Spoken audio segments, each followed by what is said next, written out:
오늘 읽어볼 책은 김초엽 소설가의 소설입니다. 우리가 빛의 속도로 갈 수 없다면입니다.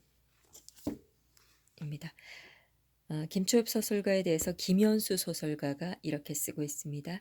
자신을 둘러싼 세계의 희로애락을 있는 그대로 바라볼 뿐 섣불리 판단 내리지 않을 때 소설가의 눈은 더없이 맑고 투명해진다. 명징하고 광대하게 이 세계를 바로 볼 줄 아는 이 시선에서만 인간이란 무엇이며 인류는 무엇이어야 하는가라는 질문이 생겨난다. 젊은 소설가의 첫 작품집이라고는 믿기지 않을 정도로 매끄럽게 이어지는 이야기 속에서 내가 생각하는 소설가의 눈과 입을 발견했다. 시선에서 질문까지 모두 인상적이다. 김초엽 1993년생 포스텍 화학과를 졸업하고 동대학원에서 생화학 석사 학위를 받았습니다. 2017년에 관내 분실 그리고 우리가 빛의 속도로 갈 수 없다면으로 제2회 한국과학문학상 중단편 대상과 가작을 수상하면서 작품 활동을 시작했습니다. 이 소설집에는 순례자들은 왜 돌아오지 않는가, 스펙트럼, 공생가설, 우리가 빛의 속도로 갈 수 없다면, 감정의 물성, 관내 분실, 나의 우주 영웅에 관하여 라는 소설이 수록되어 있습니다.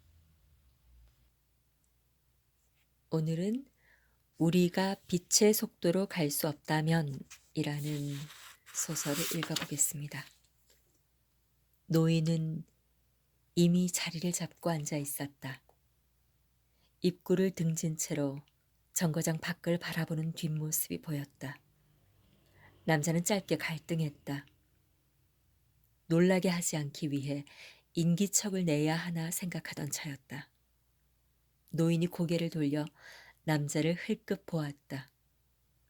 남자는 무심코 목을 살짝 숙여 인사했다. 그녀는 빙긋 웃고는 다시 유리창으로 시선을 돌렸다. 신경 쓰지 않겠다는 건가?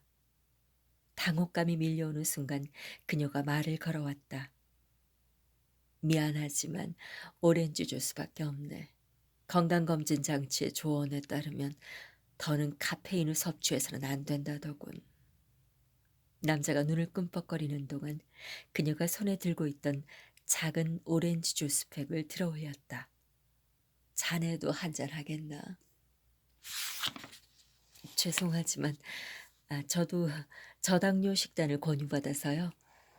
남자가 사람 좋은 웃음을 지으며 대꾸하자 노인은 어깨를 으쓱했다. 무가당 주스도 내 개인 우주선에 준비돼 있네. 맛이 좀 끔찍하지만. 아무렇지 않은 척 대꾸하기는 했지만 노인의 첫인상은 어딘가 당혹스러웠다. 게다가 개인 우주선이라니. 남자는 얼굴을 찡그리면서 그녀가 가리키는 통로를 보았다. 외부에서 이곳 대합실로 오려면 거쳐야 하는 통로였다. 통로 끝에는 우주선과의 도킹 상태를 의미하는 초록색 조명이 밝혀져 있었다.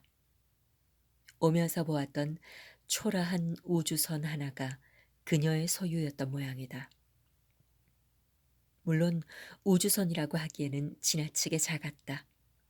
고작해야 지구 지표면과 이 위성 궤도를 오갈 수준의 우주선이라기보다는 셔틀버스라고 부를 만한 것이었다. 남자가 잠시 생각에 잠긴 동안 노인은 다시 유리창으로 고개를 돌렸다. 쪼르륵 하고 거의 다 비어버린 팩주스를 빨아올리는 소리가 정적 속에서 울렸다. 노인은 다 마신 팩을 손으로 흔들어 보더니 옆에 의자에 올려놓았다. 노인이 앉은 자리는 유리창 바로 옆이었다. 그녀의 뒤로 4칸짜리 긴 의자가 일렬로 놓여 있었고 푹신한 가죽 시트는 금속 손잡이로 각 칸이 구분돼 있었다. 그제야 대합실이 시야에 들어왔다. 이 장소는 오래된 교통수단들의 영로비를 충실히 재현하고 있었다. 남자는 오래전 운행되었던 작은 기차역 사진을 본 적이 있다. 아마 그곳에 가본 사람이라면 이 정거장에서 어떤 정취를 찾아내리라는 생각이 들었다. 고개를 돌리자 다른 것들도 보였다. 벽에는 공용어로 우주 여행자들을 위한 운행 시간표라고 적혀 있었고 그 밑에는 흐려져 정확히 알아볼 수 없는 시간들이 빼곡히 있었다. 서너 개가 넘어 보이는 로고들로 판단할 때 여러 회사의 공용 정거장 같았다. 로비 구석에는 인포메이션 창구가 자리했고 창구의 투명한 유리창 안쪽에는 안내 로봇이 서 있었다. 놀랍게도 로봇은 아직 작동했는데 이마에 불빛을 깜빡이며 안내 방송을 반복하고 있었다. 대합실의 한쪽 벽면은 바닥부터 천장까지 투명한 유리창이었다. 궤도를 따라 도는 인공위성들이 각각 다른 속도로 옆을 스쳐갔고 뒤로는 둥글고 푸른 지구가 배경처럼 펼쳐져 있었다. 남자는 말없이 지구를 바라보고 있는 노인의 옆에 가서 앉았다. 그녀는 신경 쓰지 않는 듯했다. 남자는 선뜻 입을 열지 못했다. 처음부터 본론을 꺼내면 실패할 수 있으니 우선 노인의 이야기를 들어보라던 조언이 떠올랐다. 남자가 물었다. 저 혹시 어르신은 안나라고 부르게. 아, 예, 안나 씨는 어디로 가시는 겁니까? 그녀는 시선을 창밖에 둔 채로 대꾸했다. 슬램포니아 행성계. 아, 그곳은 아주 멀 텐데요. 그래서 여기에 와 있는 것이지. 노인은 품에서 무언가를 꺼내 들었다. 오래된 티켓 한 장이었다. 모퉁이가 낡았지만 티켓 자체는 잘 보관된 듯 아주 빳빳했다.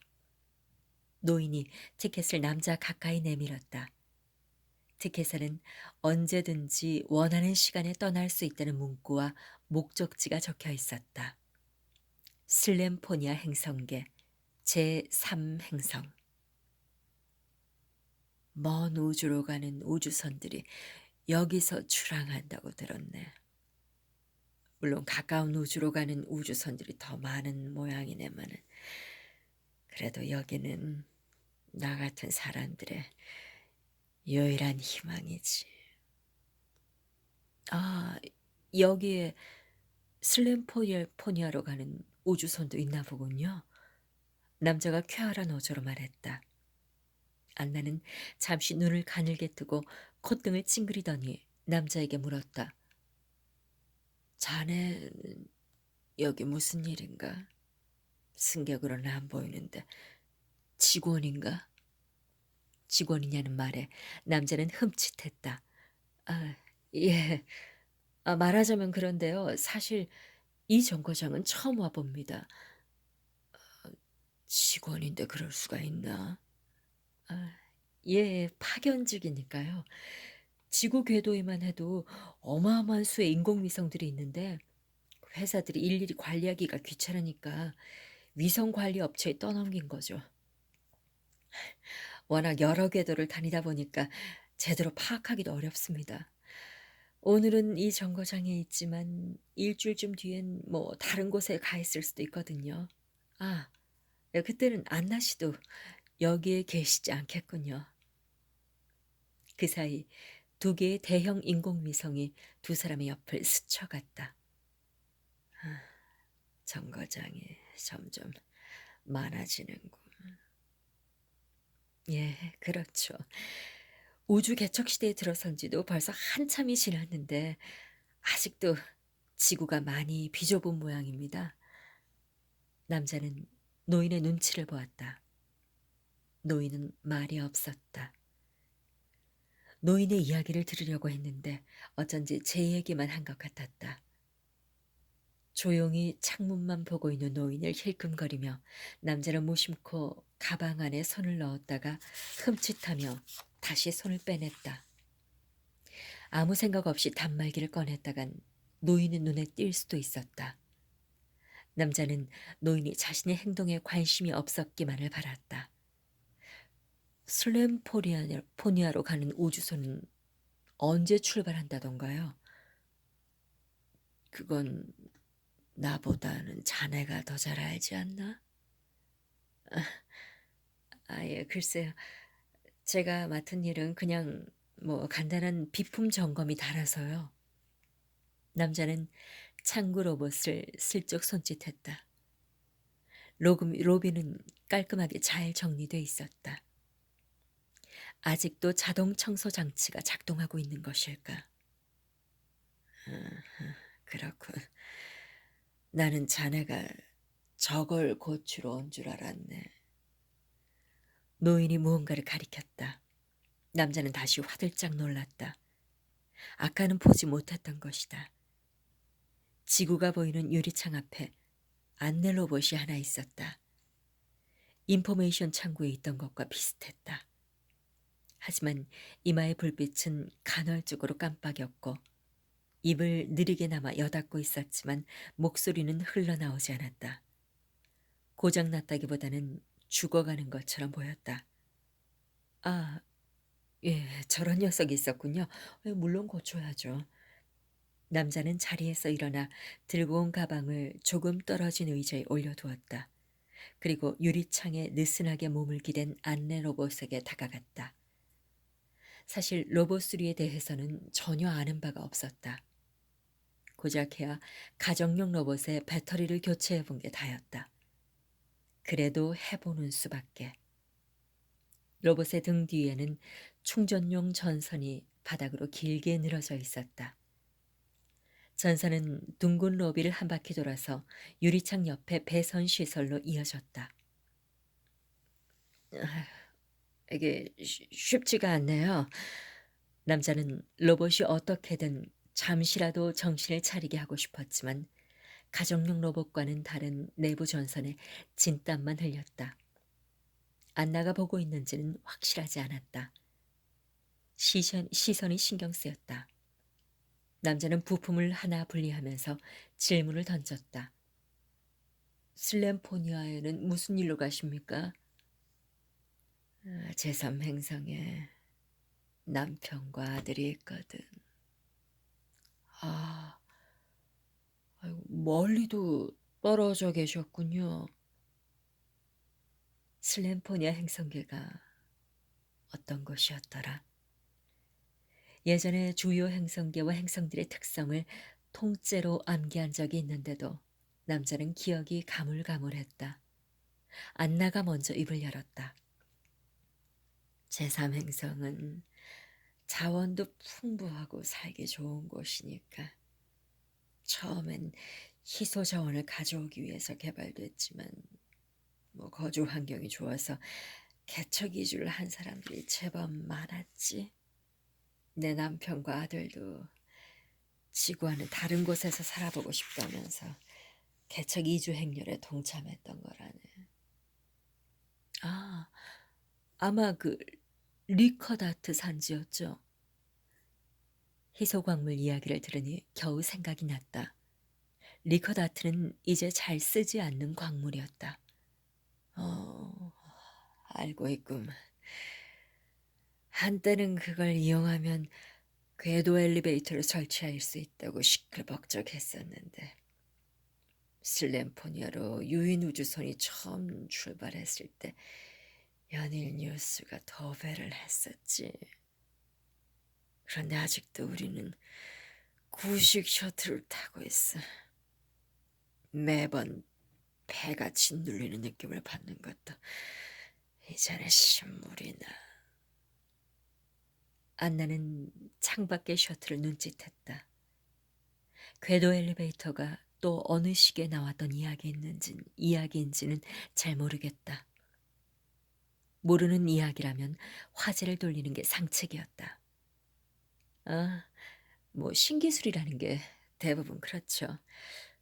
그나저나 왜 그때 남편분과 함께 가지 않으셨습니까? 자네는 궁금한 게 많구만. 아주 잠깐이었지만 남자는 그 말에 드라이버를 돌리던 손을 멈추었다. 당황하지는 말게. 호기심이 많은 건 젊음의 상징이니까.